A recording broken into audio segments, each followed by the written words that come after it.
Good morning friends, जय जगन्नाथ। आपण मैंने केमी अच्छा आशा कर समस्ते भलरे थे। तो मु भी बहुत भलरे अच्छी। तो आज जेहेतु बुधवार सकाल आज 6टा टाइम बाजी 6टा टाइम रे माने वर्षा बहुत जोरे सकाल सकाल हो तबे सकाळर वर्षा देखला पर मते बहुत भल लगे। यही सकाळर माने ये परिवेशटा माने मते बहुत भल लगे। तो ये वीडियो टे बने देछि देखंतु माने यही पानी रे वर्षाटा पड़े तार जो येटा माने मते बहुत भल लगे। तो ये झिपझिप वर्षारे मु फूल तोड़ापी जाइली। फूल तोड़ा मोर ए सरला तापर मु पुणी आउ टिके वीडियो बने देछि वर्षार वीडियो। गछरे एते टिप टिप हेकी वर्षा पड़ुथला तो ता माने साउंडटा भी बहुत बढ़िया लगुला सकाळु सकाळु। तो एमती वीडियो बने देथिली सकाळु। एबे जीपी सब घरर काम करिया पई काम सरला परे एबे जाइथली बाहर को मोटे काम थिला। तो आसला परे झील सहित गोटे कथा होची कारण किसी छोट छोट कथा को देखि आज टी टेंशन में थिली। तो सकाळ किसी माने मन भल नथिला। एबे झील सहित कथा होची। तो आज जेहेतु बुधवार नॉन वेज टिके आमे खाइबू। तो आज मार्केट को जाइनी आनिया पे वर्षा होतला। तो भाविली अंडा अच्छी घरे बने देवी बोली। देखो आज टिके बेणी पके देछि, चुट्टी तो नाही किंतु टिके बेणी पके देछि। एबे अंडा सिझेछि मु। तो आज अंडा तरकारी मु करिबी। अंडा को देखिकी आज मोर सब पिला दिन कथा मोर मन पड़गला। माने अंडा को लेकिन मोर बहुत किसी स्मृति अच्छी। जेबे सप्तम क्लास मु पढ़ुली, सप्तम अष्टम ठू नहीं कॉलेज जाए। तो सप्तम अष्टम रे आमे बहुत अंडा भुजी करूँ सांग माने। आ गोटे अंडा तो खाइबू तेणुक 3 टका लाखे घर पकऊ। घर चाउल आलू आउ पियाज सब नहीं जाऊ निजे निजे सिझेकी निजे निजे रोषे करूँ। तो से प्रेसर भी नाला आलू अंडा एकाथरे सिझे दो माने से जहाँ हो से माने भुजीटा जमितिया हो आप भाभी पड़े हो। तो से एमती मसला बेसी नाला कि चिकेन मसला कौन माने लंका गुण एटा सब किसी नाला सब बटा होता। तो सेमिति रे भुजी आम निजे निजे करूँ।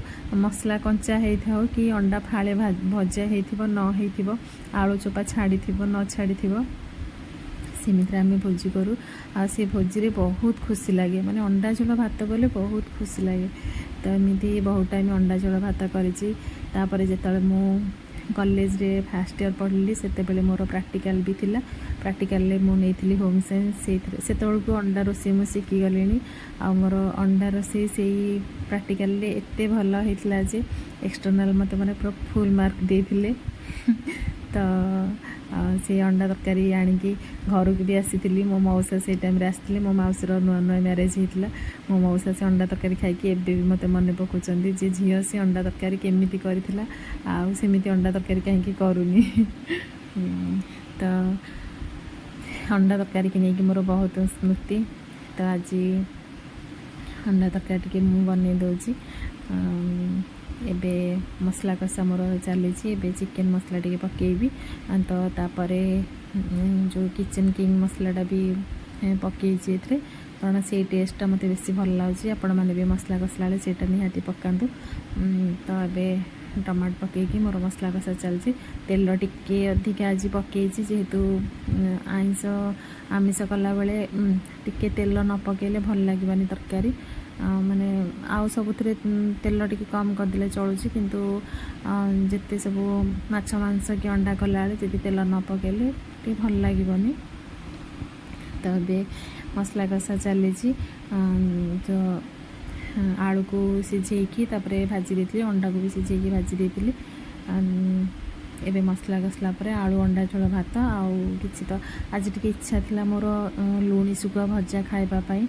बहुत दिन हेलाणी खाएनी, प्राय केते ओडी दिन हेलाणी 2 मास पाखापाखि बोधे हो।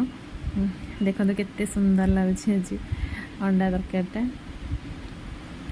तो अंडा तरकारी देखले मो सान मौसी कथा भी मन पड़ुछि कारण ताको अंडा बहुत भल।